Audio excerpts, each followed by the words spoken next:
जाता है। इंडिया, जिसे भारत भी कहते हैं, एक ऐसा नाम है जो पुरानी कहानियों और ऐतिहासिक बहसों से भरा हुआ है। इसके ओरिजिन को लेकर कई थ्योरीज हैं, लेकिन एक बहुत फेमस है, भाट ट्राइब का कंट्रीब्यूशन। ये ऐसे इस फैसिनेटिंग पॉसिबिलिटी को एक्सप्लोर करता है कि क्या भारत का नाम इस एंशिएंट ट्राइब के नाम पर पड़ा।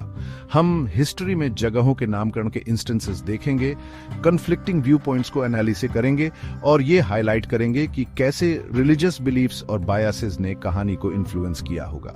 भाट ट्राइब का कनेक्शन उस लैंड से, जिसे आज हम इंडिया कहते हैं, अनडिनाएबल है। हिस्टोरिकल रिकॉर्ड्स और लिंग्विस्टिक स्टडीज बताते हैं कि आर्यंस के आने से बहुत पहले से ही भाट ट्राइब यहाँ प्रेजेंट थे। ये ऐसे हिस्ट्री की परतों को खोलेगा, फैक्ट को मिथोलॉजी से अलग करेगा, ताकि भाट ट्राइब के पोटेंशियल रोल को समझा जा सके, जिसने एक नेशन की आइडेंटिटी को शेप किया। भाट ट्राइब के निशान इंडियन सबकॉन्टिनेंट में कई जगहों के नामों में दिखते हैं, जैसे परशुरमपुर गांव।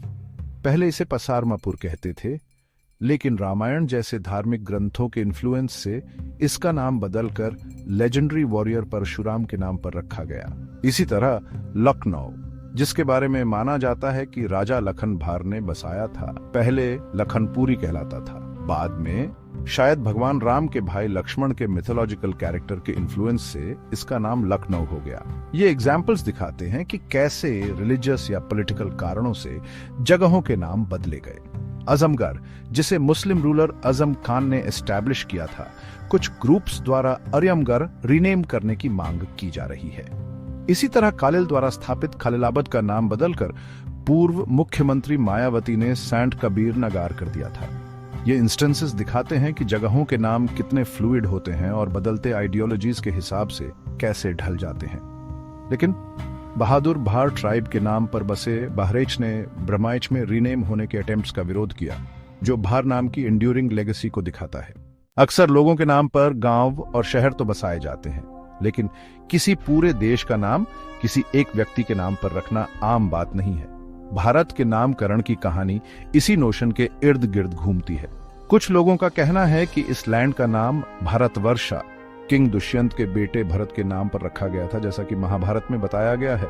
हालांकि भागवत पुराण इस नैरेटिव को चैलेंज करता है और कहता है कि इसका नाम वैदिक सेज ऋषभदेव के बेटे भरत के नाम पर पड़ा। इस डिबेट में एक और लेयर जुड़ता है आर्यावर्ता शब्द से, जिसका इस्तेमाल अक्सर एंशिएंट इंडिया के लिए किया जाता था। इंडियन सबकॉन्टिनेंट में आने के बाद एरियंस ने इस लैंड का नाम बदलकर अपनी डोमिनेंस एस्टैब्लिश करने की कोशिश की। हालांकि इंडिजिनस पॉपुलेशन ने भारत नाम को पकड़े रखा और इस इंपोजिशन का विरोध किया।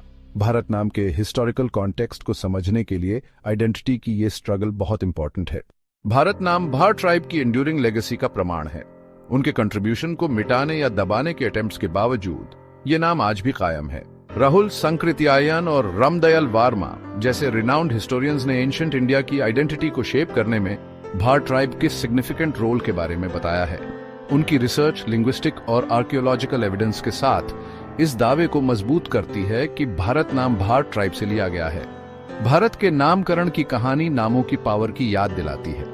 ये एस्टैब्लिश्ड नैरेटिव्स पर सवाल उठाने और सभी कम्युनिटीज के कंट्रीब्यूशंस को एक्नॉलेज करने की इंपॉर्टेंस को हाईलाइट करती है, चाहे उनकी रिलीजियस या सोशल स्टैंडिंग कुछ भी हो। भारत नाम एक ऐसे नेशन की रेजिलियंस और स्पिरिट को एम्बॉडी करता है जिसने सदियों से डाइवर्सिटी को अपनाया है और हिस्ट्री की आग में तपकर और मजबूत बनकर उभरा है।